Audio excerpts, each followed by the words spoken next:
So one day they're round at Terry's watching X-Men on the telly. And Terry looks at Clive and says, if you could be anything in the whole world when you grow up, what would you be?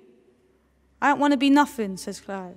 And he stares at the TV. Me, says Terry, I want to be a fireman. And Clive ignores him, but Terry keeps talking. You know, rescuing ladies from burning buildings, well, in carrying babies down ladders while the children cheer at the bottom. What do you think? Well, Clive takes a lighter from his pocket. He starts fiddling with the flint. He screws up some scraps of paper and he throws them in the bin. Terry keeps on talking. He hasn't noticed anything. Do you reckon they really slide down that pole every time the bell goes? Because that would be wicked, wouldn't it? And Clive's setting fire to the paper. And he's getting the bin burning.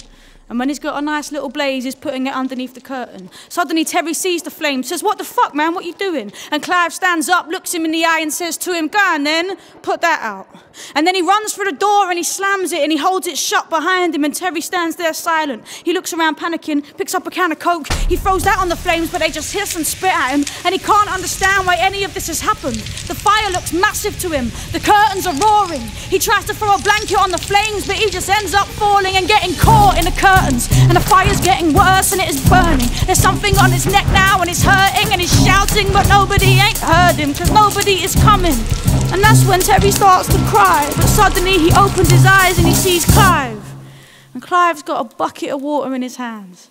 And he throws the water at the wall and he tears those burning curtains down and he stamps those flames until they're small enough to smother. Only then do the two boys look at one another. My face, says Terry. It hurts. Well, Clive leads him out the house with some reassuring words.